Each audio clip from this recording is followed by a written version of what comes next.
24/7 Teachers Training, a lesson-by-lesson tutorial for homogeneous teaching.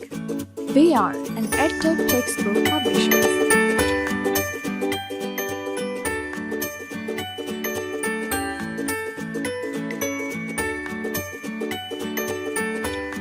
بسم اللہ الرحمن الرحیم. السلام علیکم محترم ٹیچر. سنو اینڈ پبلشرز کی جانب سے خوش آمدید. یہ سیشن اور اس سے اگلا سیشن چوتھی جماعت کی معاشرتی علوم کے باب نمبر 2 پر ہے. باب کا عنوان ہے ثقافت، اور اس پہلے سیشن کا عنوان بھی ثقافت ہے. آئیے ایک نظر ڈالتے ہیں حاصلات تعلم پر جو پورے باب کا احاطہ کرتے ہیں. میں نے اس پہلے سیشن میں بھی محترم ٹیچر یہ آپ سے گزارش کی تھی کہ یہ پوری کتاب پر جو ٹیوٹوریل ہم کریں گے، اگر کسی باب پر ایک سے زیادہ ٹیوٹوریل ہوں گے تو حاصلات تعلم صرف پہلے ٹیوٹوریل میں لیے جائیں گے جو پورے باب کا احاطہ کریں گے، اور اس کے بعد کے 1 یا 2 جتنے بھی سیشن ہوں گے اس میں پھر حاصلات تعلم پڑھے نہیں جائیں گے، لیکن ان کا حوالہ سرگرمیاں اور عملی کام پر بات کرتے ہوئے دیا جا سکتا ہے حوالہ. اس بات کو مکمل کرنے کے بعد طلبہ اس قابل ہو جائیں گے کہ ثقافت اور اس کے اجزائے ترکیبی یعنی کمپوننٹس کی تعریف بیان کر سکیں، پاکستان کی متنوع ثقافتوں یعنی ڈائیورس کلچرز کو شناخت کر سکیں، بین المذاہب ہم آہنگی انٹرفیتھ ہارمنی کی اصطلاح کو بیان کر سکیں، اور یہ بتا سکیں کہ مختلف اقلیتیں یعنی مائنارٹیز اپنے تہوار کیسے مناتی ہیں، پاکستان کے مختلف علاقوں کی ثقافتوں کے تنوع کے احترام کا مظاہرہ کر سکیں، قوم یعنی نیشن اور قومیت یعنی نیشنلٹی کی اصطلاحات کی تعریف بیان کر سکیں، اور یہ بتا سکیں کہ حب الوطنی یعنی پیٹریوٹزم اور پاکستانی ہونے پر فخر کیوں کرنا چاہیے. ابلاغ یعنی کمیونیکیشن کی اصطلاح کی تعریف بیان کر سکیں، ابلاغ کے طریقوں اور ان کی اہمیت پہچان سکیں، یعنی آرٹ، زبان، خطوط، email, postcard, T V, radio, internet, computer اور موبائل فون. بچوں کو ثقافت کے عنوان تک لے جانے کے لیے اور ان کی کتابیں کھلوانے سے پہلے آپ ایک موضوع تمہید اٹھائیں گے، عنوان کا اعلان کریں گے اور پھر کتابیں کھلوائیں گے. تمہید اٹھانے کے لیے درج ذیل نکات پیش ہیں، تاہم یہ حرف آخر نہیں ہے. بہتر سے بہتر تمہید کے لیے آپ کی فکری جستجو جاری رہنی چاہیے. محترم ٹیچر، اس باب کا عنوان ثقافت ہے، اور جیسا کہ میں نے پہلے گزارش کی کہ اس پہلے سیشن کا عنوان بھی ثقافت ہے، چونکہ اس باب کا جو پہلا حصہ ہے اس کا عنوان ثقافت ہے، اس کا موضوع ثقافت ہے.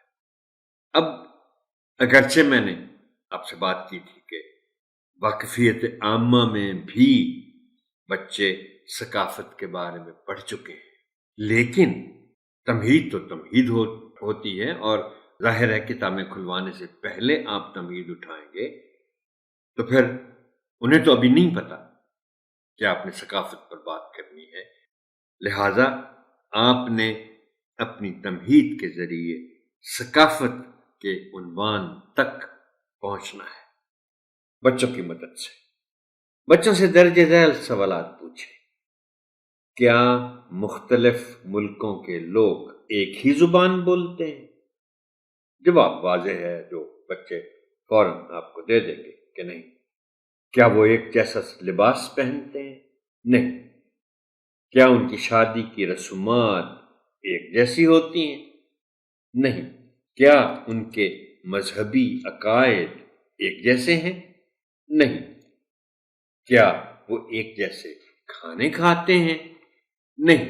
تو ان سب سوالوں کا جواب نہیں آنے کے بعد بچوں کو بتائیں کہ دنیا کے تمام ملکوں کے لوگ اپنے اپنے طریقوں سے زندگی گزارتے ہیں، حتیٰ کہ کسی ایک ملک کے مختلف علاقوں کے لوگوں کے رہن سہن میں بھی فرق ہو سکتا ہے، جیسے کہ پاکستان میں ہے۔ مثال کے طور پر آپ یہاں بتا سکتے ہیں کہ بھی پاکستان کا معاشرہ ایک ہے، لیکن ثقافتیں مختلف ہیں، پنجابی ہے، سندھی ہے، بلوچ ہے، پشتون ہے۔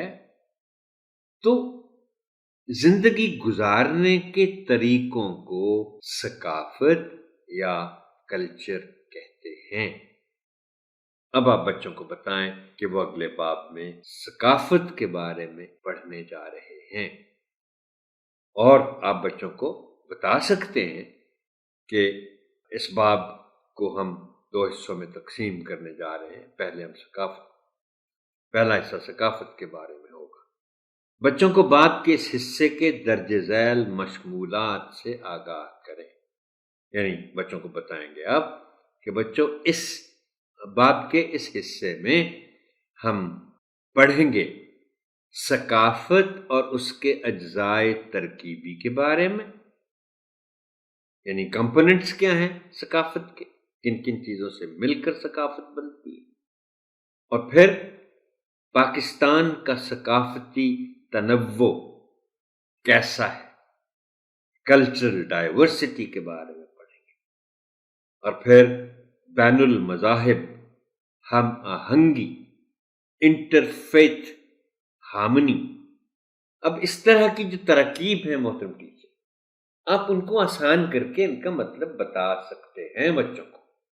اب دیکھیں، بین المذاہب کا مطلب ہے کہ مختلف مذاہب رکھنے والے لوگوں کے درمیان، بین درمیان، اور ہم آہنگی۔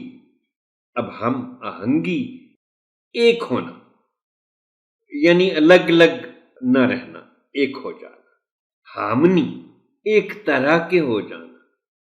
قوم اور قومیت کے بارے میں پڑھیں گے کہ نیشن کیا ہے اور نیشنلٹی کیا ہے۔ یہاں آپ بچوں کو نیشنلٹی کے بارے میں یہ بھی بتا سکتے ہیں کہ نیشنلٹی کے 2 معنی ہیں، ایک ہے قومیت اور دوسرا قوم پرستی کے معنوں میں بھی بعض اوقات استعمال کر لیتے ہیں لوگ، حالانکہ اس کے لیے لفظ نیشنلزم ہے، قوم پرستی، حب الوطنی، پیٹریوٹزم، وطن سے پیار۔ تدریسی تیاری کے لیے مشورے، آپ کو مہیا کیے گئے نصابی بریک اپ کے مطابق آپ کے اس حصے کو اسباق میں تقسیم کریں اور ان کے مطابق اپنے سبقی منصوبے تیار کریں۔ مؤثر تدریس کے لیے وسیع مطالعہ درکار ہوگا، خاص طور پر پاکستان کے 4 صوبوں بشمول گلگت بلتستان اور کشمیر کی ثقافتوں کے بارے میں۔ دیکھیں محترم ٹیچر، چاہے ان علاقوں کے ثقافتوں کے بارے میں ایک چھوٹا سا پیراگراف ہی ہو کتاب، لیکن پڑھانے کے لیے وہ کافی نہیں ہوتا۔ آپ اگر یہ سمجھتے ہیں کہ صرف کتاب میں جو دیا گیا متن ہے متعلقہ موضوع کے حوالے سے وہ کافی ہے اور اس کو پڑھ کے آپ تسلی بخش تدریس کر سکتے ہیں، یہ پھر مشکل ہو جائے گی۔ تھوڑا سا پڑھانے کے لیے آپ کو بہت زیادہ معلوم ہونا چاہیے۔ دیکھیے، بچہ بعض اوقات کوئی سوال پوچھ لیتا ہے آپ سے، تو پھر اس مشکل گھڑی سے بچنے کے لیے ایک ہی راستہ ہے کہ کم پڑھانے کے لیے بھی بہت زیادہ جاننا ضروری ہے۔ پہلے سے کافی سوچ بچار کر کے منصوبہ بندی کریں کہ دی گئی سرگرمیوں عملی کام کو کیسے کروایا جائے۔ سرگرمیوں کو قابل عمل اور نتیجہ خیز بنانے کی کوشش کریں۔ یہاں میں ایک وضاحت کر دوں، شاید جو پچھلے ٹیوٹوریل میں کرانا بھول گیا آپ کو یاد، کہ یہ جب میں آپ سے گزارش کرتا ہوں نا کہ سرگرمیوں کو قابل عمل اور نتیجہ خیز بنانے کی کوشش کریں، تو نتیجہ خیزی کی بات تو میں نے شاید کر دی تھی، لیکن یہ جو قابل عمل بنانے کی بات ہے، اس کا مطلب یہ ہے کہ بعض اوقات کتاب میں سرگرمی کو اس طرح بیان کر دیا جاتا ہے کہ وہ اسکول میں رہتے ہوئے وہ ممکن نظر نہیں آتی. تو اسی لیے میں گزارش کرتا ہوں کہ آپ اس میں لچک رکھیں. وہ کوئی حرف آخر نہیں ہے، وہ الٹیمیٹ نہیں ہے کہ جی آپ نے اس سے دائیں بائیں نہیں ہونا. آپ اس میں اپنی طرف سے کچھ ترمیم کر کے اس کو پریکٹیکل کرنا ہے یا پریکٹیکیبل کرنا ہے، قابل عمل کرنا ہے. تو اس لحاظ سے آپ ان کو آپ تھوڑا بہت چینج کر کے بھی کروا سکتے ہیں. ہم آتے ہیں فرہنگی الفاظ و معانی کی طرف. ممتاز، دوسروں سے برتر اور دوسروں سے الگ بھی اور برتر بھی. قیام پذیر رہتے ہوئے، یعنی آپ اگر یہ کہیں کہ ہم فلاں جگہ گئے اور وہاں قیام پذیر ہوئے، اس کا مطلب ہے کہ آپ نے وہاں رہائش اختیار کر لی کچھ عرصے کے لیے. عارضی، انفرادی، فرد کی، انڈیویجول جس کو آپ کہتے ہیں. درس، سبق. طبعی خد و خال، یہ جو طبعی لفظ ہے نا، یہ فزیکل کی سینس میں ہوتا ہے. نظر آنے والی خصوصیات، فزیکل فیچرز. اب یہ خد و خال کسی بھی چیز کے ہو سکتے ہیں، انسان کے بھی خد و خال ہوتے ہیں. خد و خال سے مراد یہ ہے کہ اس کی شکل و صورت کیسی ہے. اسی طرح اگر کسی علاقے کی بات ہو رہی ہو تو پھر فزیکل فیچرز اس مقام کے، اس علاقے کے. جدت پسند، جو نئے پن کو پسند کرے. جدت کے معنی ہے نیا پن، نئی بات. جیسے ہم انگریزی میں کہتے ہیں کہ امپرووائز کرنا، جدت اختیار کر لیں، انوویشن کر لیں. آئیے اب چلتے ہیں متن سے متعلق تشریحات. وہ تو ٹیچر کچھ چیزیں ہیں اس باب کے حصے میں، اب ان کا ذکر تو ہو گیا. اب ذکر اس کا وسطی ایشیا کا ہے، اور جس کانٹیکسٹ میں یا جس سیاق و سباق میں اس کا ذکر ہوا ہے وہ یہ ہے کہ آپ اس میں کتاب میں دیکھ لیجئے گا کہ ہماری جو ثقافت ہے پاکستان کی، خاص طور پر جو شمالی علاقہ جات، اس پر وسط ایشیا کے جو ممالک ہیں، اب ممالک ہیں، ان کے اثرات تاریخ میں رہے ہیں، اب تک چلے آ رہے ہیں. تو اس میں پھر میں نے سوچا کہ میں آپ کو نقشے کی مدد سے بتا دوں کہ یہ وسطی ایشیا کا علاقہ کون سا ہے. اس کو CAS بھی کہا جاتا ہے انگریزی میں، سینٹرل ایشین اسٹیٹس. یہ کبھی سوویت یونین کا حصہ تھی. یہ جو آپ اسکرین پر دیکھ رہے ہیں نقشہ سینٹرل ایشیا کا، دیکھیے ٹاپ پہ آپ کو رشیا نظر آتا ہے. تو پہلے یہ جو نیچے کی ریاستیں ہیں، قازقستان ہے، ازبکستان ہے، ترکمنستان ہے، تاجکستان ہے، کرغزستان ہے، آذربائیجان ہے، یہ جو ریاستیں ہیں یہ سوویت یونین کا حصہ ہوتی تھی 1999 تک، 1989 تک، 1989 تک. اس کے بعد سوویت یونین کے حصے بکھرے ہو گئے، رشیا الگ ہو گیا، اور یہ پھر آزاد ریاستیں ہوں. یہ چونکہ افغانستان اور اس کے اوپر جو ساری یہ ریاستیں ہیں، افغانستان تو آزاد ملک ہے، یہ جو اوپر کی ریاستیں ہیں ان کے ثقافتی اثرات ہم تک پہنچے ہیں. یہ آپ ذرا نوٹ کر لیں کہ یہ سینٹرل ایشیا ہے. اب اس کا محل وقوع بھی آپ نوٹ کر لیں کہ اس میں ارد گرد کی جو ریاستیں ہیں، لیکن اوپر روس ہے، رشیا، ایسٹ میں چائنا ہے، ادھر پھر ایران عراق ہیں، اور نیچے افغانستان، اور اس کے بالکل ساتھ پھر پاکستان، ہندوستان ہے. اور کچھ چیزوں کا ذکر ہے اس باب میں جو ضروری ہیں ان کی میں تفصیل آپ کو بتا دیتا ہوں تاکہ آپ بچوں کو بتا سکیں. میلہ شندور کا ذکر ہے. یہ گلگت بلتستان کے مقام شندور پر ہونے والے پولو کے سالانہ مقابلے ہیں جو 7 سے 9 جولائی تک ہوتے ہیں. یہ شندور میلہ کہلاتے ہیں، شندور فیئر کہلاتے ہیں. شندور کی چوٹی پر واقع یہ دنیا کا بلند ترین پولو گراؤنڈ ہے. آپ پولو کے بارے میں بھی بچوں کو بتا دینا.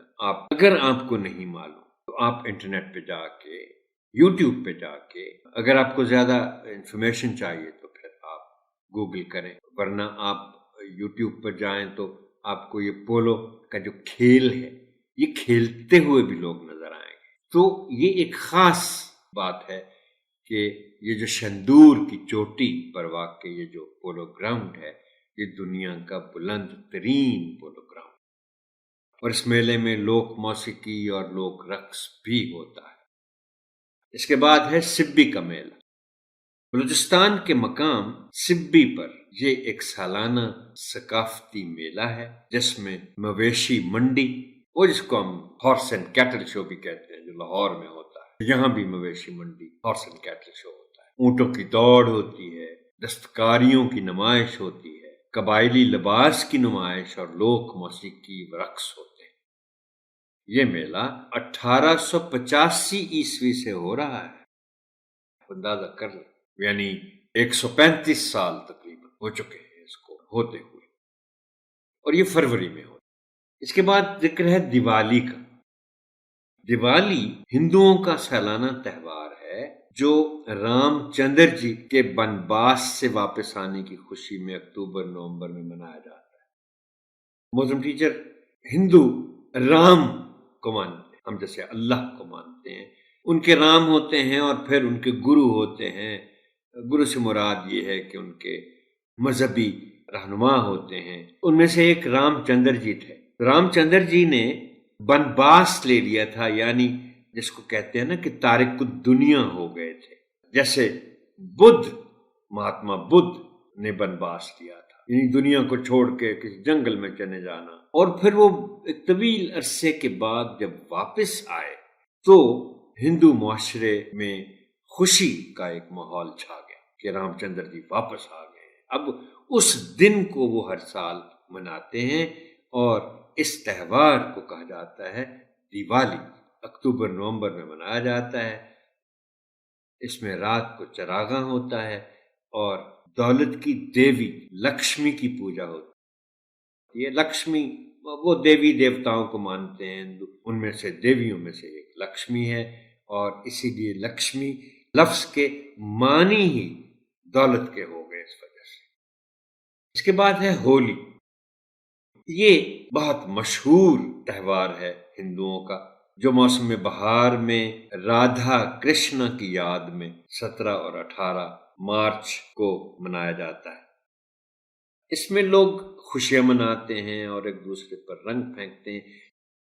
یہ رادھا کرشنا کے دو کردار، یعنی رادھا عورت اور کرشنا مرد، اس کے مختلف انداز تاریخ میں ملتے ہیں، اور جیسے کہ میں آپ کو پوری کہانی یا کہانیاں سناؤں، میری آپ سے یہ گزارش ہوگی محترم ٹیچر کہ آپ ذرا نیٹ پہ جا کے گوگل کر کے، یوٹیوب پہ بھی مل جائے گی لیکن گوگل میں آپ کو، اور وہ بھی بہتر ہوگا کہ آپ ویکیپیڈیا پہ جائیں، وہاں آپ کو یہ کہانی مل جائے گی کہ رادھا کرشنا کون تھے، اور ان کی یاد میں پھر لوگ خوشیاں کیوں مناتے ہیں اور ایک دوسرے پر رنگ کیوں پھینکتے ہیں۔